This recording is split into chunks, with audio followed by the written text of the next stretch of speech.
Es parte de lo que hacemos de repente en el hospital, pero es parte de lo que la ciencia y la evidencia médica dice que va en este sentido de este tema. ¿Ok? Muy bien. Las competencias a las cuales ustedes tienen que llegar finalizado estos 60 minutos, vamos a ver si llegamos a los 60. Es primero analizar integralmente el problema de la restricción de crecimiento intrauterino, eso ya lo tienen en el PDF, ese es el problema, ¿sí? Muy bien, desde un enfoque fisiopatológico, clínico y obviamente epidemiológico.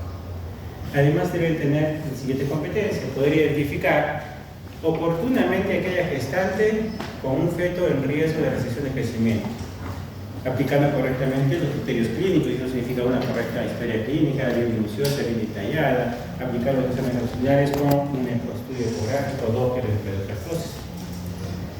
Interpretar adecuadamente los hallazgos clínicos para establecer realmente 4 cosas: clasificación, pronóstico y conducta, 3 cosas, perdón, obstétrica respecto a este tema que vamos a hablar ahora. Y finalmente formular un plan de seguimiento y manejo individualizado basado obviamente en evidencia médica actualizada. Listo. Finalmente determinar el momento y la guía más óptima para poder finalizar este embarazo. ¿Okay? Para ello, que son las competencias finales, ¿okay? Para ello ustedes tienen que escalar algunos peldaños.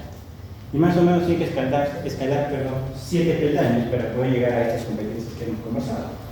El primer peldaño es que ustedes sepan reconocer, que ustedes sepan definir correctamente lo que es una restricción de crecimiento y diferenciarlo de un feto pequeño para la gestacional. Eso tiene que tenerlo claro. Saber reconocer cuáles son los principales factores de riesgo y factores etiológicos, maternos, placentarios o fetales. El tercer escalón, aplicar correctamente los criterios diagnósticos basados obviamente en la biometría fetal, en el Doppler obstétrico que vamos a conversar a lo largo de estos minutos, y en función de eso clasificar a la restricción de crecimiento. Primero, en función de su inicio.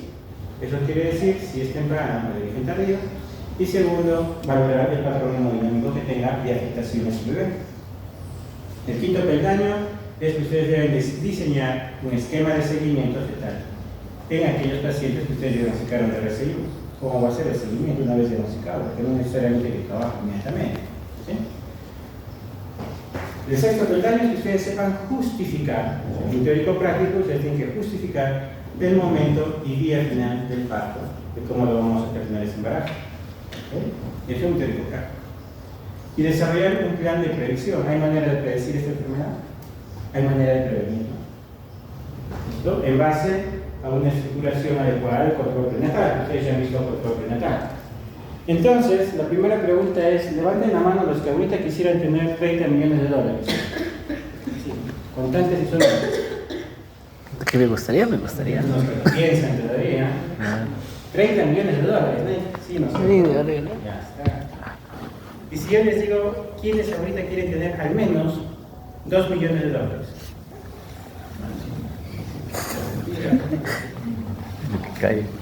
El tema es que esta enfermedad se presenta cerca de 30 millones de casos al año.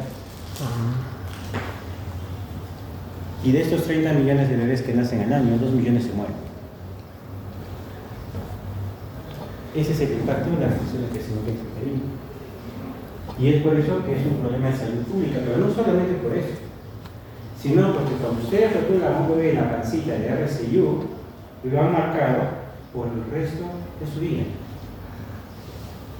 Porque cuando ustedes rotulan a un bebé con RCU, le están diciendo tiene mayor riesgo de muerte intrauterina, tiene mayor riesgo de mortalidad perinatal apenas nace, tiene mayor riesgo de que en la época de la adultez haga enfermedad cerebrovascular, haga enfermedad cardíaca, enfermedad coronaria aguda, haga hipertensión arterial, haga diabetes, haga osteoporosis, haga síndrome metabólico, haga Alzheimer.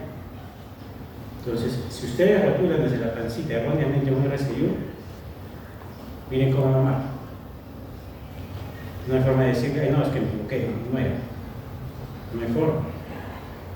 Tenemos que saber rotular correctamente la restricción de crecimiento intrauterino, porque el impacto es desde la pancita hasta la época de la vejez. Toda su vida queda marcada esto.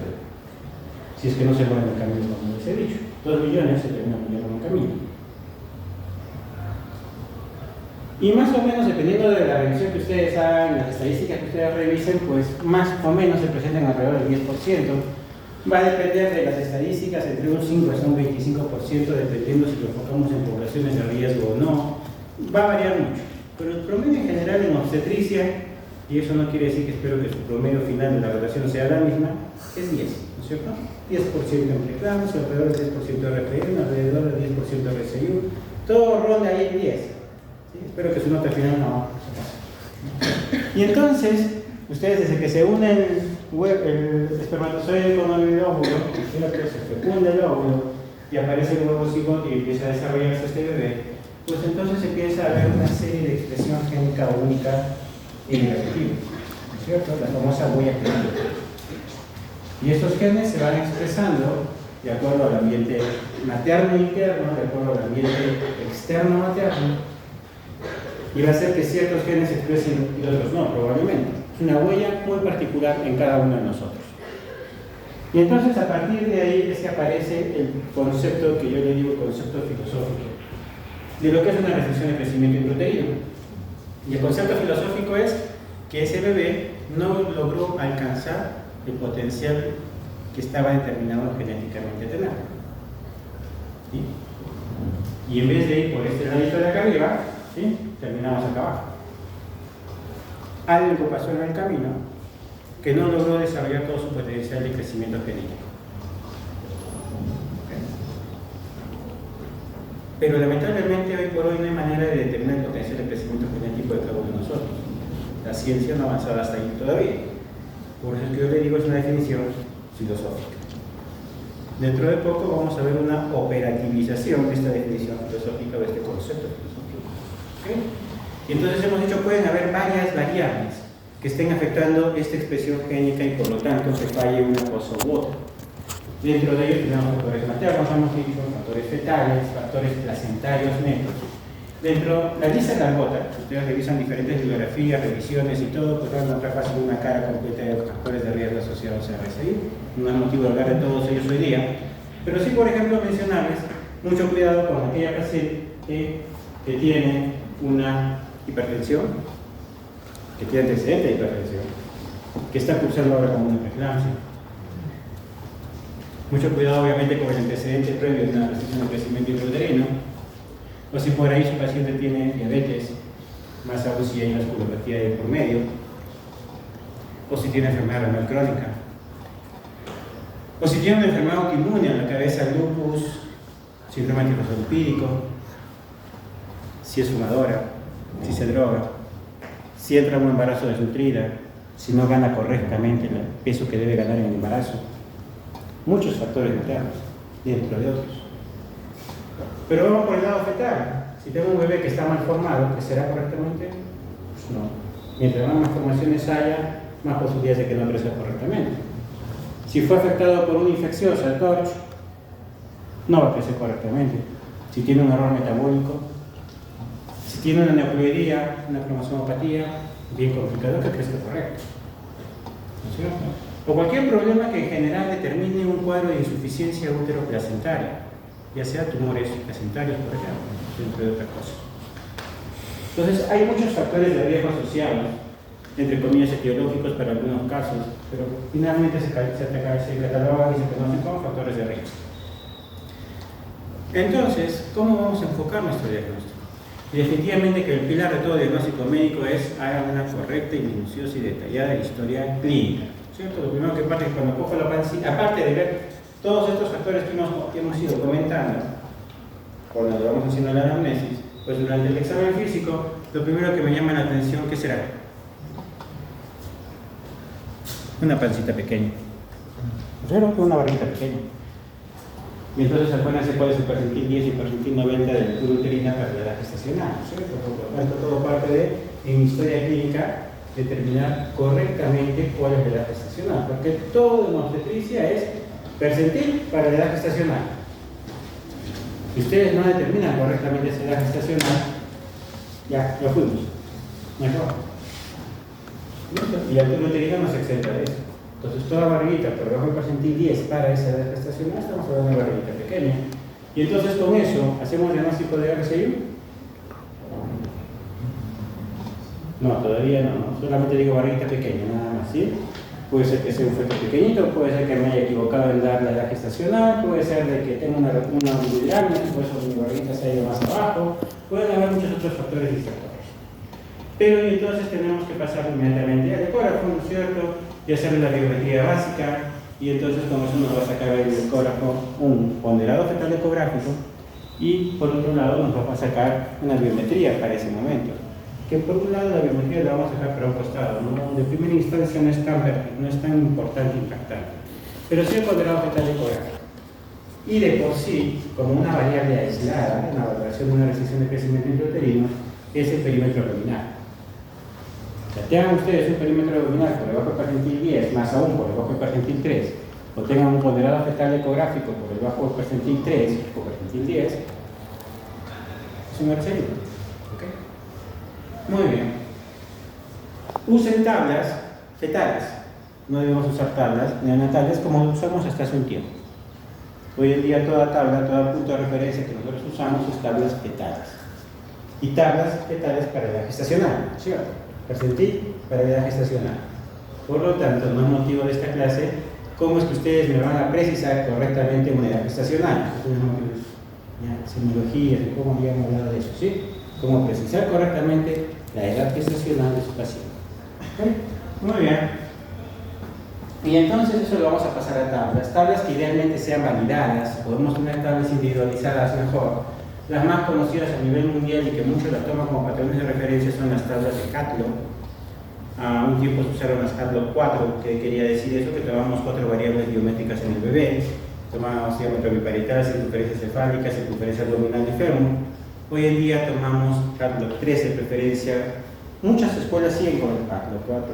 Otras estamos mirando, como en el hospital, por ejemplo, estamos mirando a Catlow 3, con recomendaciones internacionales también. Y eso significa perímetro cefálico, perímetro abdominal y longitud de fémur. Dejamos de lado el diámetro biparital. Pero consignen tablas de origen fetal. Si pueden conseguir tablas individualizadas para cada región, acá en la equipa no la tenemos, a nivel nacional la única que tiene tablas más o menos individualizadas es la Maternidad de Lima, después nadie más. Y entonces echémonos a buscar todos esos factores de riesgo que puede tener nuestra paciente, diabetes, hematocrito lipídico, lupus, etcétera, etcétera, etcétera, ¿cierto? Y una de las primeras preguntas es entonces, ¿qué está pasando acá? ¿Sí? ¿Cuál es la fisiopatología de por qué el bebé no está creciendo bien? En parte ya lo hemos dicho, lo último es, no se expresaron los genes correctamente de manera adecuada. ¿Qué pasó en el camino? Entonces, otra de las grandes preguntas es, ¿pueden existir causas que no sean placentarias que puedan hacer que el bebé no crezca? Sí, ¿no es cierto? Estamos mencionando muchas de ellas ahora. ¿No? Pero el principal es las causas de origen placentario. Es por eso que para ciertos protocolos, el primer apellido que yo les digo a mis alumnos, pongan nombre y apellido correcto a su enfermedad. El nombre es restricción de crecimiento intrauterino. Y para algunos protocolos, el siguiente apellido, el primer apellido es si es de origen placentario o no. Porque si hablamos de un origen no placentario, estamos hablando de esos bebés que hemos dicho con aneuploidías, con malformaciones, con TORCH, o con errores metabólicos, que es más difícil de poder diagnosticarlo al menos en nuestra realidad. ¿Listo? Pero cuando hablamos y vamos por el lado de origen placentario, pues es la fisiopatología muy parecida a lo que es preeclampsia. Creo que esta vez me han invertido, preeclampsia más adelante ahora, ¿no? ¿Sí? Antes de mi tema. Entonces es la fisiopatología de la preeclampsia, una mala invasión trofoblástica, ¿sí? Y entonces esa velocidad no hubo una correcta segunda vía de invasión trofoblástica que sea a golpe de la semana 14-18, ¿sí? Y entonces el trofoblasto no mimetiza al endotelio y no hace que el endotelio vascular se distienda y permita alto flujo, permita altos nutrientes, ¿cierto? Y al contrario, existe una alteración de los factores angiogénicos y antiangiogénicos, y entonces existe ese desbalance entre ese FLT1 con respecto a factores de crecimiento placentario y factores de crecimiento endotelio vascular, dentro de otras cosas más. Hay estrés oxidativo, entonces se cierran las arterias y no pasa harto flujo, no pasa hartos nutrientes al bebé, y por eso no recibe los nutrientes del bebé y por eso se queda chiquito. ¿Sí? A grandes rasgos, ¿no? Un súper resumen. Y entonces, como hemos dicho, eso aumenta resistencia periférica, El famoso brain sparing, que es esa alteración y ese compromiso hemodinámico que va teniendo el bebé frente a una situación de hipoxia, y eso sí ha tocado, ¿sí? El tema del brain sparing y todo eso, como el seminario de alteración de bienestar fetal, eso sí han hecho, ¿sí? Listo, cómo se va comprometiendo hemodinámicamente un bebé frente a un cuadro de hipoxia, se va deteriorando ese estado hemodinámico de manera progresiva. Si no hacemos nada, se nos muere nuestra primera nariz, ¿sí? Y va a haber compromiso ácido básico y con eso se muere ese bebé. ¿Sí? Más o menos lo que pasa en la restricción de crecimiento. Entonces, uno de los grandes paradigmas que se rompieron de un tiempo a la fecha fue pequeño, es lo mismo que enfermo. Decir un bebé pequeño, ¿no decir que este bebé está enfermo? No, acabamos de decir no. Acabamos de decir que tenemos que rotular bien una restricción de crecimiento y no erróneamente, por todo el impacto que eso traduce. Afortunadamente, la gran mayoría de los bebés pequeños, cerca del 70-75% de los bebés pequeños, son pequeños que se llaman constitucionales. Porque la mamá es pequeña, el papá es pequeño, no hay forma, ¿no? 2 metros 40, no hay forma que salga uno de 2 metros, ¿no? Al menos el compadre mide 2 metros. Pero si no, no hay forma. ¿Sí? Genéticamente, no hay forma. ¿Sí? Y esa es la gran mayoría de los bebés pequeños, afortunadamente. Y que no traduce todo el impacto de lo que hemos hablado en las primeras lecciones. Son los, entre comillas, sanos. ¿Ok? Y entonces lo primero que hay que diferenciar es eso. ¿Cuándo hablo de un pequeño? Cuando hablo de una recesión de crecimiento intrauterino. Vamos a irnos por el lado de que cuando hablamos de recepción, básicamente estamos hablando de un tema de insuficiencia placentaria.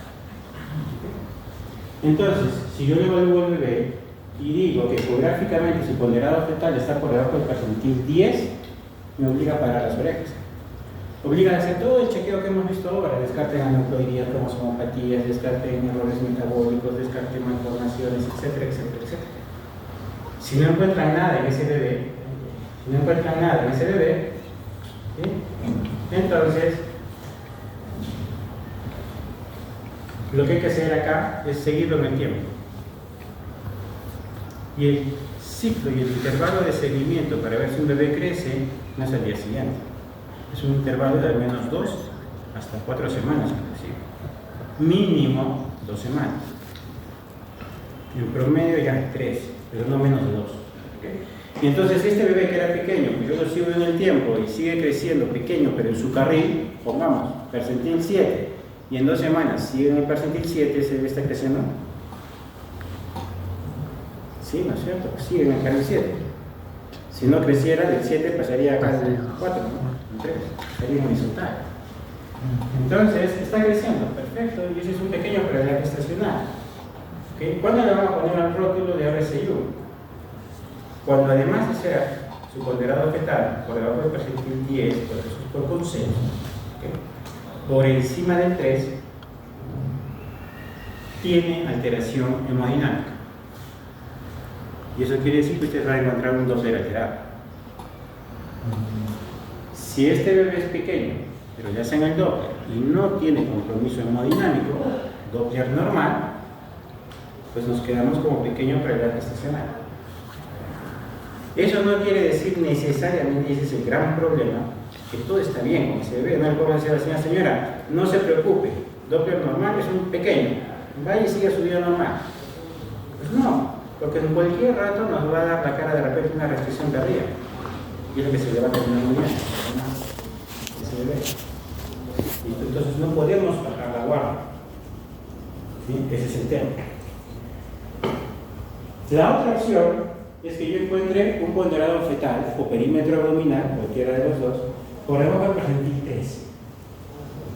Si está por debajo del percentil 3, no hay forma. Es RSIU independientemente del estado hemodinámico de ese bebé. ¿Listo?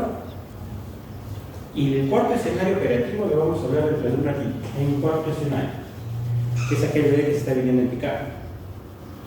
Es aquel bebé que incluso está por encima del percentil 10, pero que de un control de hace 2 semanas a hoy día está en caída libre.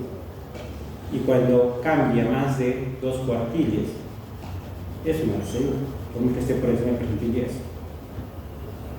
¿Okay? Muy bien. Entonces, ¿el RSIU es de riesgo para el embarazo? Pues claro que sí, con todo lo que hemos dicho, pues sí, ¿no es cierto? Morbilidad, mortalidad, intrauterina, pedasnas y todo ello.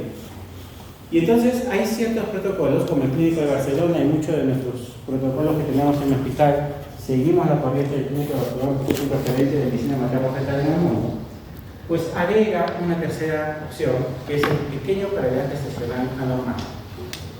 Es ese bebé que les digo es chiquito porque tiene malformación, porque tiene una neoplasia, o porque tiene cromosomopatía, o porque tiene un error metabólico.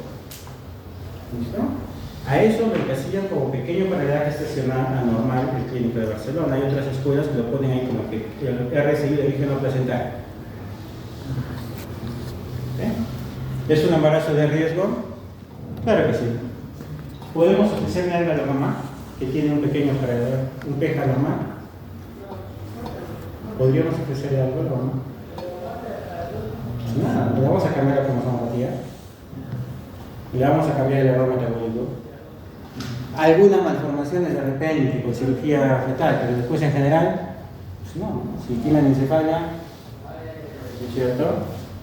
Entonces estamos de brazos cruzados y no se le puede ofrecer nada a la mamá, más que una charla una consejería muy cuidadosa de lo que nos enfrentamos y el pronóstico de ese bebé. Cuando estoy con el RSIU, sí puedo ofrecerle algo, y ese algo es ofrecerle un seguimiento mucho más estricto, justamente para, como vamos a ver en las siguientes diapositivas, ver cuál es el momento más óptimo para sacar a ese bebé en función de su grado de prematuridad. Muy bien, en algunos casos vamos a requerir maniobras invasivas como parte del estudio de una restricción de crecimiento de un chiquitito, sobre todo cuando la restricción de crecimiento se presenta muy precoz en el embarazo o cuando el bebé es muy chiquitito, por ejemplo el percentil 3. En esos casos debemos hacer estudios invasivos. ¿Ok? Muy bien. Incluso esta valoración de SOMS. Entonces, ya tenemos qué es una restricción de crecimiento, cómo lo van a diferenciar del pequeño paralaje gestacional. Ya sabemos colocar el nombre, mejor dicho, y el primer apellido, si es origen placentario o no. Y entonces ahora viene el segundo apellido, que viene en el contexto de la clasificación. Y la clasificación va a depender del grado de compromiso hemodinámico que tenga el bebé, en primer lugar, y en segundo lugar, del momento en el cual se presenta este inconveniente. Y entonces, el segundo apellido está en relación a si estamos frente a una restricción de crecimiento de origen precoz o de origen tardío. Punto de corte inicial, semana 32 para la gran mayoría de protocolos, podría encontrar alguna semana 34, pero para la gran mayoría semana 32. ¿Sí? Van a tener este cuadrito que es importante que ustedes lo tengan presente, porque de ahí salen justamente los casos clínicos, ¿no es cierto?, para los exámenes, para poder diferenciar ustedes cuando están frente a un residuo precoz o tardío. Y como ven, va a depender mucho del cambio hemodinámico, es decir, del doble. Es decir, lo que tienen que haber visto en la alteración del bienestar fetal, la famosa cascada de Hartley, que es como que un bebé se va comprometiendo en una situación de hipoxia. Y en función de eso va a aparecer todo eso. Lo único que les dice es cómo se va deteriorando un bebé en situación de hipoxia. La principal gran diferencia entre una restricción de origen precoz y una tardío es la frecuencia, obviamente. Afortunadamente es más frecuente el tardío, menos frecuente el precoz. El diagnóstico es más fácil en un precoz. O sea, si me llega a la semana 26, 27, un bebito re chiquitito, pues no hay duda, ¿no es cierto? Es precoz, no hay forma, no hay discrepancia. El problema es con el tardío. Y hoy por hoy todavía se sigue pasando de largo más del 40-50% de los RSIUs tardíos en nuestra mera cara, porque es muy difícil. Pasan muy desapercibidos. Y recién a la última de las últimas dan la verdadera cara. Y muchas veces la única cara que dan es con pito. ¿No? Son aquellos bebés que de repente ustedes los chequean hoy día y le ponen el coraje en el percentil 11. No está por abajo para decir 10, perfecto. Señora, no se preocupe, pero por si acaso venga de acá 2 días, semana 36. Solo está chiquitito. Le han hecho el Doppler, todo normal, todo ok, como se debe. Pero por si acaso venga un par de días, venga el viernes.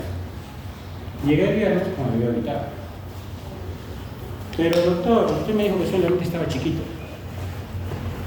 Y es que eso pasa con los RSIUs tardíos. El RSIU precoz es algo así como el casado, el hombre casado, que ya está destinado y está acostumbrado al maltrato, por decirlo así. Entonces una raya más al tigre, que le bajen un pelín más el oxígeno a ese bebé, pues ya que tanto tiempo estoy sin oxígeno, lo debemos un poquito menos, ¿cierto? Venga, vamos, adelante. ¿Sí? El tardío no es así.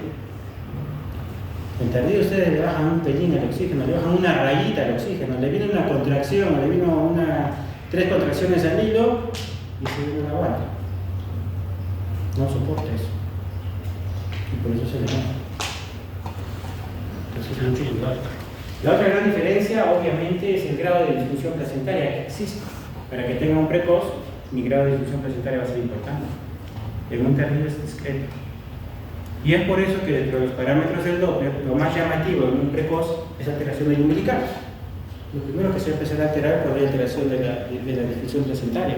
Cuando la placenta disfunciona más del 30%, empieza a haber alteración del Doppler, del umbilical. Si no está más del 30% alterada la superficie de intercambio, va a pasar piola, va a pasar caleta. Y probablemente terminemos en un residuo tardío. La otra gran diferencia, obviamente, es el hecho de la mortalidad, ¿no es cierto? Obviamente, si se presenta muy precoz, la mortalidad va a ser mucho mayor que en un tardío. Pero el gran problema, como les digo, es el diagnóstico. Este es el mayor problema hoy. Muy bien. Entonces, RSI, primer apellido, placentario más placentario. Segundo apellido, una vez que estamos en el placentario, de origen precoz, de origen tardío. Listo, tercer apellido, entonces, ¿qué tan comprometido está ese bebé? Y ahí entra a jugar la cascada de Harvey, ¿no? Y en este compromiso hemodinámico de este bebé, lo primero que se empieza a alterar obviamente son las uterinas, ¿no es cierto? Que es el encargado de dar flujo a la placenta, desde el comienzo del embarazo, no tenemos momento de presentación, ¿no es cierto? De ahí viene la arteria umbilical. La arteria umbilical siempre debe ser un vaso así como los dientecitos de un serrucho, les digo a mis alumnos, ¿no es cierto? Y el otro vaso que primordialmente se evalúa es cómo está por el cerebro, ¿sí? La cerebral media. Entonces, por defecto, una arteria umbilical debe ser un vaso de alta resistencia. Acuérdense de su clase. No, nunca debe ser un vaso de alta resistencia umbilical. La uterina tampoco, ¿cierto? Al contrario, debe ser de muy baja resistencia para meter full sangre, full líquido, full nutrientes al bebé, ¿no es cierto? La cerebral media, por defecto, es un vaso de alta resistencia. Mucho cuidado cuando se está en un vaso de baja resistencia, quiere decir que el bebé en su cuadro de hipoxia está poniendo en marcha mecanismos de compensación a hipoxia y está haciendo la famosa redistribución de flujo. ¿Qué quiere decir? Está preservando cerebro, está preservando corazón, está preservando suprarrenales en detrimento de riñón, de pulmón, de tracto gastrointestinal, de epidermis, etcétera, etcétera. ¿Listo? Muy bien. Y en el camino, vamos a un pequeño resumen de lo que es cascada de Harvey. En el camino existe una relación entre estas dos, que es el ratio cerebro-placentario. ¿Sí? Es el índice cerebro-placentario. Que va en el numerador, obviamente, la cerebral media y en el denominador la placenta, el umbilical. Este vaso nunca debe ser tampoco por debajo del percentil 5, que es lo patológico. ¿Okay? Entonces, con eso vamos jugando primero. Si yo tengo una arteria uterina por encima del percentil 95, patológico, tengo una arteria umbilical por encima del percentil 95, patológico, pero ojo, siempre en el umbilical, miren dónde está la diástole. Siempre debe haber diástole presente. ¿Okay? Si no, preocúpense. Y tengo una cerebral media por debajo del percentil 5. Si hago índice cerebro placentario, de hecho que también está por debajo del percentil 5. Si encuentran ustedes estos datos en la valoración del Doppler, entonces ustedes van a poner el siguiente apellido, tipo 1. Pero si el bebé se sigue comprometiendo en el estado hemodinámico, entonces ahora sí, ¿qué pasa con eso umbilical? ¿Qué llama la atención acá? ¿Ah? No hay diástole, ¿no es cierto? Y entonces ustedes le van a poner tipo 2. Pero si en la valoración encuentran esto, ¿y acá? No solamente que no hay, sino que se hace reverso. O sea, no solamente que no pasa la sangre, sino que se regresa por ese vaso. Y entonces, o evaluar este otro vaso que es un vaso venoso, que es, ¿qué cosa? El usus venoso. Y el ductus venoso les está diciendo función cardíaca. Y si está alterado, porque la onda nunca debe ser así, nunca debe ser ausente, ni reversa, la onda siempre debe estar por encima de la línea de base, y eso evalúa la sístole auricular, que está demandando el bebé, y les está diciendo compromiso ya cardíaco, SB, SB, también insuficiencia cardíaca, falla cardíaca. ¿Listo? Pero si por el momento, solamente, si bien ya hay compromiso cardíaco, pero la onda todavía está ausente, por el momento, el ductus perdón, la umbilical con el flujo reverso, entonces le vamos a poner ustedes tipo 3. Pero si en el contexto del tiempo ustedes no hacen nada y siguen vigilándolo nada más ese bebé, miren lo que pasa con la onda del ductus venoso. Se hace reversa. Y cuando se hace reversa, le está diciendo estoy entrando ya no solo en falla diastólica, sino en falla sistólica. Y ahorita nos volvemos a ir si ustedes no hacen nada. Eso es lo que está diciendo el bebé. ¿Okay? Recién, acá, cuando estamos en un estadio 4, acá, recién si ustedes recorren una cardiotografía, recién van a aparecer los CIS2. Si ustedes corren un perfil biofísico, recién acá se va a salir alterado. Entonces, desde este escenario a este, ¿cuánto tiempo ha pasado? Por lo menos 2 semanas. Por lo menos. Entonces, entrar corriendo a una cesárea porque hay DIP2 y sacarlo vivo al bebé, nos podemos vanagloriar de algo. No, se nos ha pasado nuestra nariz en 4 tiempos. Un compromiso hemodinámico de ese bebé, luchando para que esté bien hipoxia. Entonces, ese es el siguiente apellido de ese bebé. ¿Okay? Origen placentario no, temprano, inicio temprano o de inicio tardío, y el estado hemodinámico, tipo 1, tipo 2, tipo 3, tipo 4. El precoz, porque el tardío hemos dicho no sigue esta secuencia, ¿no es cierto? Por lógica. El bebé de un momento a otro, el tardío, ¡pum! Suena. Listo. Hecho el diagnóstico, puesto bien el nombre, puesto bien los 2 apellidos, ¿ok? Entonces, ¿qué hacemos? Dependiendo de la escuela que ustedes sigan, el promedio lo que nosotros hacemos en el hospital también, ¿ok? Si lo han catalogado de una vez hay un precoz tipo 1, pues el embarazo se acaba entre la semana 37 y 38, no más allá. Si ustedes lo catalogaron como pequeño para edad gestacional, ese bebé puede llegar a la semana 38 39 sin ningún problema. Y puede inducirlo, incluso por vía vaginal. ¿Okay? Pero si es un recién precoz y lo catalogaron de tipo 1, pues semana 37 38. ¿De qué dependerá irme más a la 38? Que ya no me instancia en la 37, va a depender pues, del estado hemodinámico de ese bebé. Si yo tengo la cerebral media, un índice cerebro placentario alterado, escojamos la semana 37. ¿Sí? Porque ya acá arriba ya está comprometido. ¿Sí?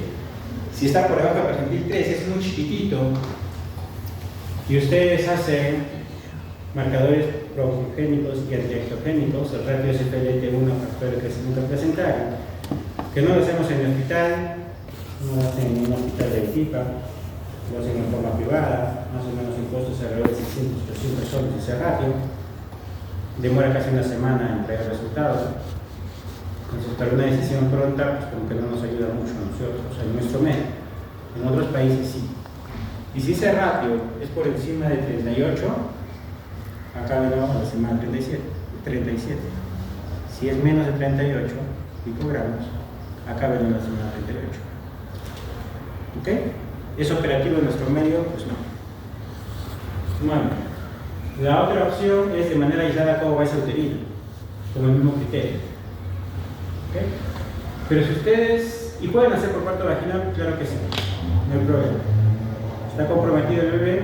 Sí. Hay que explicarle a la mamá que hay mayor riesgo de que durante el parto pues haya hipoxia intraparto y terminamos corriendo con una cesárea de emergencia, pues sí. Pero igual podemos entrar en un parto vaginal. Si está catalogado como un tipo 2, pues este embarazo se acaba por medio entre la semana 32 y 34, dependiendo de los diferentes protocolos que tengan realizados. Si estamos con un tipo 3, se acaba entre la semana 30 y 32. Y si estamos con un 4, se acaba entre la semana 26 y 28, dependiendo del sitio donde ustedes están. Nosotros estamos en el hospital donde 26 semanas, efectivamente se nos muere. Al menos nosotros sacamos como mínimo semana 28, porque porque antes es bien complicado hacerles un mejor pronóstico a este bebé. Porque en Europa, en Estados Unidos, semana 26 lo saben. ¿Okay? Muy bien, ¿por qué vía de preferencia estos tres tipos? El 3, 4, el 2, 3 y 4, 5, 6. Si el diagnóstico se hizo antes de ese tiempo, obviamente vamos a hacer el seguimiento, ¿cierto? Hasta llegar a esos tiempos límites. ¿Sí? Muy bien. Pero si están frente a un tardío, el tardío se acaba en promedio semana 37-38. Pero si ustedes tienen a un bebé catalogado como recibido tardío y además tiene un ponderado fetal ecográfico por debajo del percentil 3, ustedes tienen que tener al menos una de estas variables alteradas, sea umbilical, sea cerebral media o sea índice cerebroplacental. Si ustedes tienen alguna de estas alteradas, vayan a 37. Si no hay ninguna de estas alteradas, solamente estamos con que chiquitito, máximo semana 38. ¿Okay? De la mano siempre el tardío, ahora sí, más que el precoz. El precoz no nos sirve mucho, ¿no? Más en el tardío, cómo anda el líquido amniótico, si está asociado a los hidrogranos o no, cómo anda ahora sí nuestra cardiotopografía. De preferencia, si tenemos opción de tener cardiotopografía computarizada, mejor, en nuestro medio no la tenemos. Y tercero, la posibilidad de ver cómo está el perfil biofísico. Ahí sí incluso. De la mano con. No solamente un perfil aislado, no solamente una cardiotopografía, de la mano con el doctor. ¿Okay? Pero si están con un bebé, el de percentil 3, percentil 10, tiene que tener al menos dos de estas variables alteradas. ¿Listo? Y si eso ocurre, acaben a partir de la semana 34. ¿Listo? Muy bien. Es un esquema de más o menos lo que les he ido diciendo hasta ahorita. ¿Sí? Para que lo chequeen más en casa y tengan cuidado con él. Pero la idea es la misma. Toda la placenta de un bebito con restricción de crecimiento intrauterino, pues tiene que ir a la placenta natatoria. Pero para que, si ya sabemos que está chiquito, ya sabemos que está pegado al resto de su vida, que tiene que cuidar su sanidad, ya sabemos, ¿para qué más? ¿Para qué nos serviría? Para la consejería en un siguiente embarazo. Porque si además, cuando va a patología esta placenta y encuentran una vellositis importante en la torta placentaria, el riesgo de que vuelva a presentar una reacción de crecimiento puede subir hasta un 60%. Si no hay vellositis importante, puede ser alrededor de un 20%. Entonces es el impacto futuro. Listo, y entonces cuando ustedes están frente a una restricción, aparte de ir monitoreando esta cascada de Harrington y ver cómo se va comprometiendo hemodinámicamente un bebé y yendo a la tabla para ver cuál va a ser el momento más oportuno para finalizar el embarazo, que hemos conversado, pues tenemos que, por un lado, proteger el cerebro y por otro lado, proteger el pulmón de ese bebé, ¿no es cierto? Porque probablemente nos vaya a salir prematuro, sobre todo cuando estamos en el lado de recibir precoz. Entonces, no es tampoco tan necesario como que he recibido diagnosticado inmediatamente meterle corticoide, porque el corticoide también no está exento de complicaciones y efectos secundarios en el bebé, incluso de neurodesarrollo. Entonces, el corticoide no es un caramelo, no está exento de problemas para el bebé, hay que saberlo aplicar en el momento oportuno. ¿Okay? No es por si acaso, no es ya que. ¿Okay? No voy a decir, tengo miedo de qué, peor todavía. Realmente muchas de las traducciones son en ese sentido. No vaya a ser que le pase algo, mejor le ponemos corticoides. No. Si ustedes trabajan bien, si ustedes trabajan con protocolos y hacen lo que tienen que hacer, pues no les va a haber escenarios desfavorables. Claro que sí, en la medicina. El médico no está destinado a vencer a la muerte. Ni mi suegra lo puede hacer. Tarde o temprano le llega la paga. Igual a nosotros, tarde o temprano nos llega, ¿sí? El médico no está destinado a vencer a la muerte, no hay forma, ¿sí? No hay forma. Entonces, si ustedes actúan como deben actuar, si siguen los protocolos como deben seguirlos, y al final hay un desenlace fatal, porque puede pasar, pues ustedes están cubiertos. El tema es cuando saltaron algún paso y no hicieron lo correcto, y se termina muriendo el bebé. Ahí sí estamos en serios problemas. ¿Listo? Muy bien. Entonces, el corticoide, si bien en general lo damos entre la semana 25 a la semana 24,6 a 34,6, ¿no es cierto? En promedio para la gran mayoría de protocolos. Mucho va a depender del tipo de RCI con el cual estén ustedes. ¿Sí? Porque si lo chapo a la semana 30 y he decidido que lo voy a acabar a la semana 34, ¿me toca que cuál es la semana 30? Pues no, ¿sí? Pero si ya estoy llegando a la semana 33 y sé que lo voy a sacar a las 34, ahí sí. ¿Sí?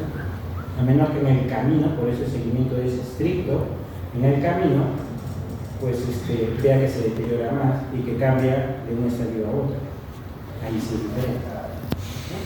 Entonces, el RCU tipo 1, que hemos dicho lo puedo llevar hasta la semana 37-38, pues hay que seguirlo máximo cada semana, o eventualmente algunos protocolos lo siguen cada 2 semanas. En los resultados pues seguimos semanalmente. ¿Listo? Pero si es un RCU tipo 2, ese sí hay que seguirlo 2 veces por semana.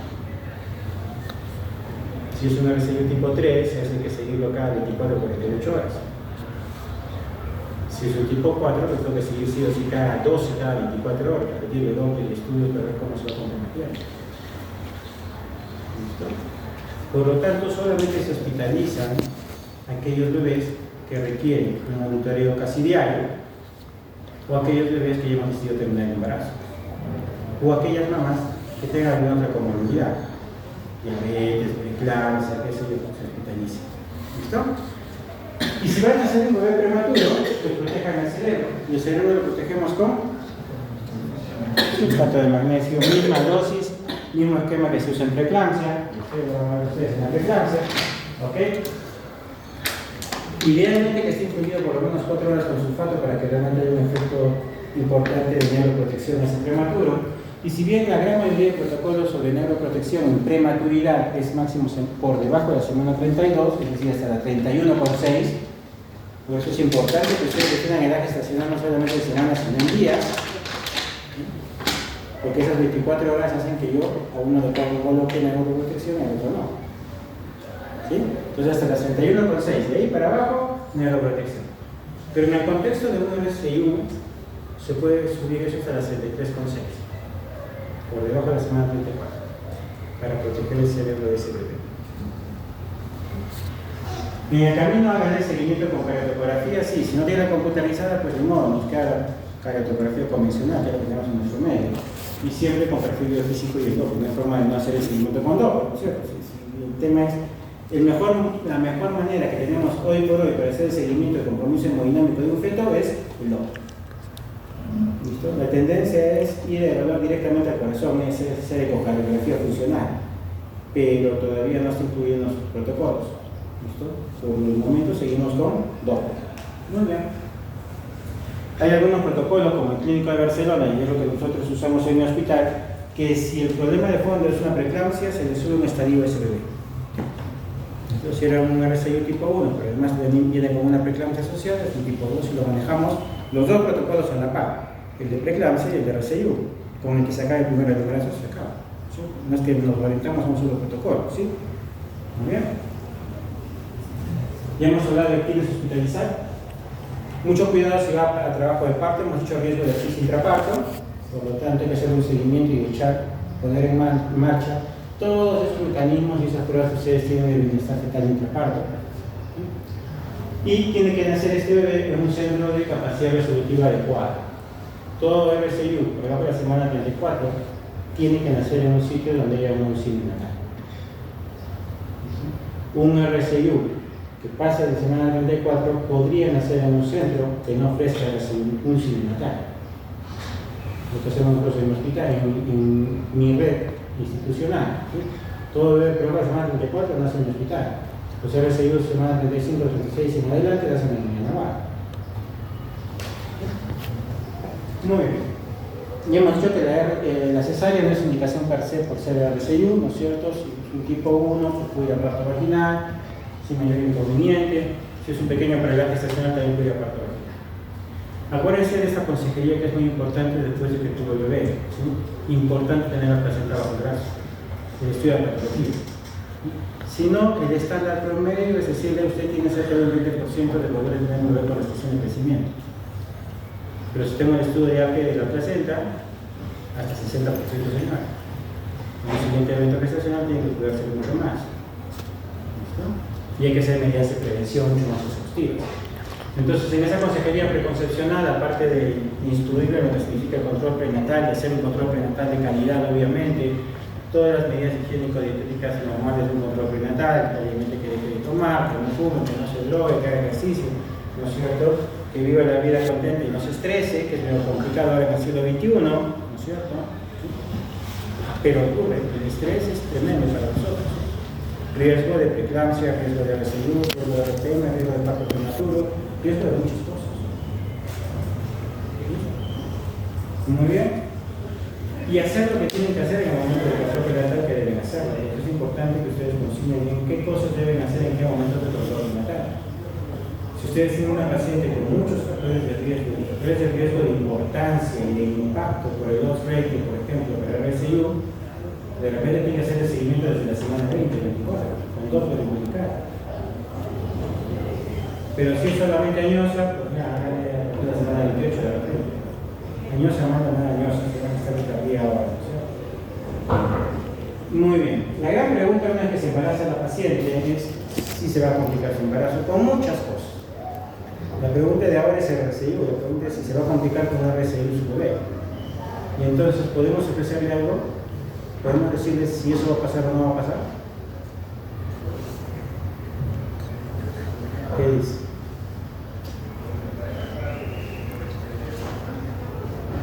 El bebé va a salir sano. ¿Le podemos decir eso a la mamá? Imposible, no hay forma, ¿no es cierto? Porque esté en el King's College con el profesor de medicina materno-fetal que es Nicolai, no hay forma, ni él le va a decir eso. ¿Sí? Solamente podemos hablar de una obstetricia y de casi todas las patologías de obstetricia de probabilidades. ¿Qué probabilidad que ustedes me aprueben el examen si soy su teórico, si doy un teórico práctico conmigo? Nada más que eso. ¿Sí?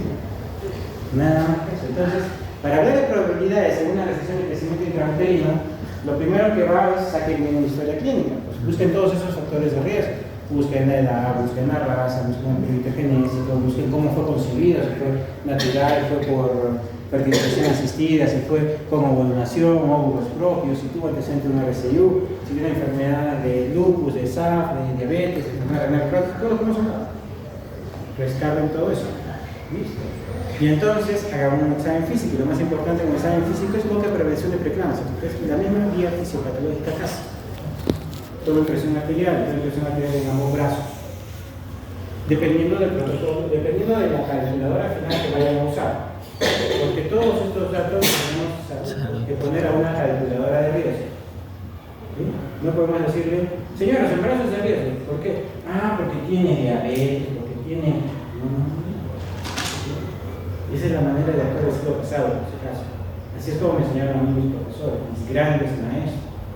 Porque esa era la evidencia que se tenía ese segmento. Ella, ¿no? No podemos tratar eso. Todo lo que saquemos de la historia clínica del examen físico tiene que ir a calculadoras de riesgo. Con algoritmos matemáticos diseñados para eso. En tiempos específicos del embarazo, no en cualquier momento. Y no solamente para el RCU, para preeclampsia, para diabetes, para cromosopatías, para N cantidad de cosas que ustedes deben calcular en el embarazo. ¿Listo? Control prenatal. Y además, métanle factores biomarcadores. Pónganle factor de crecimiento placentario, pónganle proteína plasmática asociada al embarazo tipo A. ¿Ok? Dependiendo de la calculadora que vayan a usar, en algunos casos un solo brazo, en otras calculadoras son los dos brazos y en 2 tomas en cada brazo. Como por ejemplo la Fetal Medicine Foundation. Si ustedes entran a la calculadora de la Fetal Medicine Foundation, les van a decir tomen en los 2 brazos 2 veces. Porque lo que interesa es la mama. Y entonces, cuando ustedes someten a una calculadora de riesgo, le pueden decir incluso hasta cerca de un 80% de posibilidades de tener un crecimiento precoz. Y no solamente eso, van a poder decirle la probabilidad de preeclampsia, van a decir la probabilidad de muerte intrauterina, van a hablar de probabilidad de DPP, van a hablar de probabilidad de parto prematuro y de muchas otras cosas más. ¿Listo? Esa es la importancia de usar calculadoras de riesgo. No porque tiene 40 años, señora, se va a morir. No puede. ¿Sí? Llega a las 2 de la mañana, la paciente se tumba el kiosco de la emergencia. Señora, ¿por qué vienes a las 2 de la mañana? Porque mi embarazo es de riesgo, puede ser riesgo, tengo 40 años. Y eso es riesgo. Claro, si uno revisa la historia clínica perinatal, si tiene 40 años, marcó en rojo, que tiene más de 35. ¿Correcto? Pero eso pues no significa de que eso se va a morir, ¿no es cierto? Esto es parte del paquete. Armen correctamente el paquete. ¿Listo? Muy bien. Le ponen ahí, calcular el riesgo y les va a salir. Su riesgo es de 1 en 50. Ahí sí, hagan algo. Pero es diabética, es esto, es... Y la calculadora me bota otro valor. Háganle caso con la calculadora, siempre y cuando ustedes hayan metido los datos correctos, ¿no? ¿Sí? Ahora, si dudan de la confiabilidad de sus datos, es otro tema. Ahí estamos en serios problemas, ¿no es cierto? Pero si ustedes tienen confianza en los datos que están introduciendo en la calculadora les va a botar el dato correcto. Y si no es más de 1 en 100, el riesgo, no tiene que hacer nada con esa paciente. Por más que las uterinas estén hasta el queso. Por más que las uterinas tengan un IP de contra elevado. No porque solamente tengan las uterinas alteradas, tengo que poner aspirina a la paciente. ¿Sí? Todo depende del paquete. ¿Ok? Muy bien. Y entonces, ahí, si el riesgo es alto, mayor de 1 en 100, entonces ustedes, aparte de modificar estilos de vida, obviamente, aspirina en la cabeza, 150 miligramos en la noche, no se olviden, en la noche, no se olviden, se usa en la noche, porque estabiliza más el cuadro, por ejemplo, en preeclampsia, de la presión durante la mañana, y mejora el riesgo, disminuye el riesgo de preeclampsia, disminuye el riesgo de RCI. ¿Listo? El protocolo va a encontrar entre 80 y 160, ¿okay? El mayor consenso es 150, porque si no se hospital es 150. Y hay otros protocolos, como el Clínico de Barcelona, que dice que ustedes encontraron más del 50% de vellositis en la placenta en el estudio anatomopatológico, en el 7 embarazo con aspirina sin atención con la carina bajo peso molecular. Que no es un consenso en el resto de protocolos, ¿sí? El colegio americano, el colegio canadiense, el colegio británico, no lo ponen como tal. Muy bien, pero ayuda, claro que sí. Muy bien, acuérdense que la restricción de crecimiento es importante que ustedes sepan identificarlo precozmente, ¿no es cierto? Mediante una ecografía, mediante el Doppler, y eso les va a permitir optimizar el seguimiento como han visto, definir oportunamente el momento y la vía de terminación del embarazo, y con ello, obviamente, disminuir su mortalidad de ese bebé. ¿Listo? A la mamá en general no le pasa nada. No se olviden que la definición es un bebé que está su perímetro abdominal o ponderado fetal ecográfico por debajo del percentil 3, solamente ese hallazgo, basta y suficiente para decir el SIU, que esté entre el 3 y el 10, pero con alteración hemodinámica, no queda alterado. Que esté yéndose en picada, disminución de 2 cuartiles con un intervalo de menos 2 centímetros. ¿Sí? Muy bien. Que un pequeño paridad gestacional se cree que está entre el 3 y el 10, con estudio Doppler normal, pero eso no quiere decir descuídense de ese bebé. Puede ser, y gracias a Dios, la gran mayoría son constitucionales pequeños, pero puede ser ese recién tardío que se les termina muriendo en la parte de la hora. Existen múltiples factores de riesgo, ¿no es cierto?, maternos fetales placentarios que conducen a este tema de insuficiencia placentaria y se asocian obviamente a RCIU. Y es importante precisar si el RCIU es de origen placentario, lo hemos dicho, primer apellido, si es pequeño, anormal, que el bebé de esa escuela que le habla de origen no placentario, ¿no es cierto? Siguiente apellido, precoz o tardío, y el siguiente apellido si es tipo 1, tipo 2, tipo 3, tipo 4 en función del grado de compromiso hemodinámico. Y usted calculadoras de riesgo, no solamente para RCIU, para preeclampsia, para diabetes, para óbito, para homeopatía, para émica, que de veces se entrega a la página de Fetal Medicine Foundation, les van a encontrar una serie de calculadores que son gratuitos. Claro, si ustedes se inscriben, están asociados a la Fetal Medicine, pueden tener algún plus más al usar alguna calculadora, pero en general el básico es más que suficiente para ustedes. Entren a la calculadora del Clínico de Barcelona, todo calcula y cómo realmente el riesgo es suficiente. No pueden decirme porque es ceñosa, no pueden decirme porque las aspirinas estuvieron fatales, no, es medicina de hace 50 años. ¿Ok? Hagan medicina actual. El único detalle cuando van a ir a hacer van a hacer la medicina de hace 50 años. Ese es el detalle. Pero si están en un sitio civilizado, moderadamente civilizado como Arequipa, todo esto lo pueden ofrecer ustedes en paciente en Arequipa. Claro, el tema es costo. Si la más que se de uno, ustedes decimos recetar 800 soles, medio complicado, ¿no? Usen aspirina, heparina, dependiendo del protocolo que quieran seguir, pero principalmente el uso de la aspirina una vez que han evaluado correctamente el riesgo y determinado que es el riesgo alto. Deben enseñar, ¿no es cierto?, la importancia de mantener en sus pacientes un estilo de vida adecuado, saludable, la importancia de hacer sus controles en los momentos que tienen que hacer. ¿Listo? No solamente hacer que ustedes hagan lo que tienen que hacer en los momentos que tienen que hacerlo, porque todavía seguimos llegando en la consulta del hospital pacientes con preeclampsia, obesas y todo. Señor, ¿está con aspirina? Pues no. Y eso es periférico, eso es primer nivel de atención. ¿Sí? Listo. ¿Alguna pregunta, chicos? ¿Está todo claro o están más perdidos? ¿Alguna pregunta? ¿Todo claro? ¿Eh? Una hora, exactamente.